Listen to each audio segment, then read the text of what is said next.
Raw material മേടിക്കും. Sorry brother, അങ്ങനെ business നടക്കില്ല. നിങ്ങളുടെ 40% വർക്കിംഗ് ക്യാപിറ്റലായിട്ട് മാറ്റി വെക്കണം. ഇപ്പം നിങ്ങളുടെ അടുത്ത് 10 ലക്ഷം ഉണ്ടെങ്കിൽ 4 lakh should be working capital. Don't put all the money into investment. Break even for any business takes 1 to 3 years. There is no business which will give you profit immediately. ഇപ്പോൾ ഒരു restaurant ആണെങ്കിൽ the break even takes a year. ഇതിൻ്റെ സത്യാവസ്ഥ വെച്ചാൽ I think out of 100 only 5% survive after the 4th year. That is because they have not planned the working capital. ഈ working capital എന്താ? Your rent, your staff salary, your expenses, electric ബില്ലും മറ്റേ നിങ്ങൾക്ക് അറിയാലോ, ഇതൊക്കെ സിമ്പിൾ ആണ്. No business will give profit the next day. See, there is a thing saying that I will invest, my friends will fund. It will not happen, bro. Your dream is your dream. Correct. It's not that other man's dream. ആവേശം മാത്രം പോരാ, നമ്മൾ study ചെയ്യണം. അതെ. ആവേശത്തിന്റെ കാര്യം പറഞ്ഞപ്പോഴാണ്, ആവേശം സിനിമയില് അമ്പാൻ ഒരു കാര്യം പറയുന്നുണ്ട്. ഓക്കെ. രംഗണ്ണം മേടിച്ച് വെച്ച തരിശു ഭൂമിയിലാണ് ഇന്ന് പിന്നെ എയർപോർട്ട് കിടക്കുന്നത്. ഏത് ബാംഗ്ലൂർ എയർപോർട്ട് കിടക്കുന്നത്. അതെ. ശരിക്കും അത് CJ റോയിനെ കുറിച്ചാണ് പറഞ്ഞത് ആ സിനിമയിൽ പരാമർശിച്ചിട്ടുണ്ട്. ശരിയാണോ? അല്ല, എൻ്റെ അടുത്ത് സ്ക്രിപ്റ്റ് റൈറ്ററോ ഡയറക്ടറോ ആരും സംസാരിച്ചിട്ടില്ല. But my story is very similar.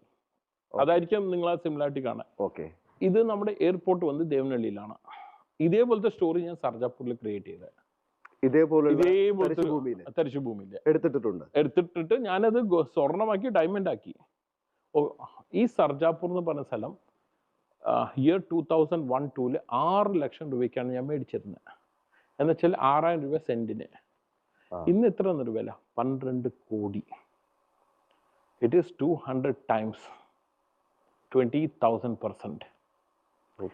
എയർപോർട്ടിന്റെ അവിടുത്തെ തരിശുഭൂമി ഇപ്പോഴും നിങ്ങൾക്ക് 5-6 കോടിക്ക് കിട്ടും.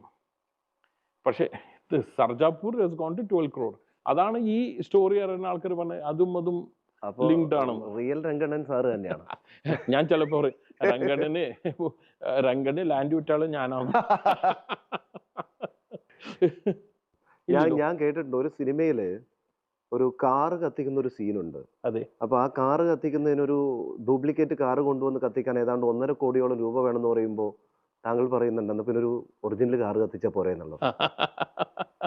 അതെ, ഡ്യൂപ്ലിക്കേറ്റ് കത്തിച്ചത്. ഇപ്പൊ എൻ്റെ ഒരു പുതിയ സിനിമ ഉണ്ട്, ഒറിജിനൽ മെർസിഡീസ് ബെൻസ് ആണ്. ആ മൂവിയിലെ ഒരു ചേസ് സീക്വൻസിൽ ക്രാഷ് ചെയ്തിരിക്കുന്നത്. It went into total loss.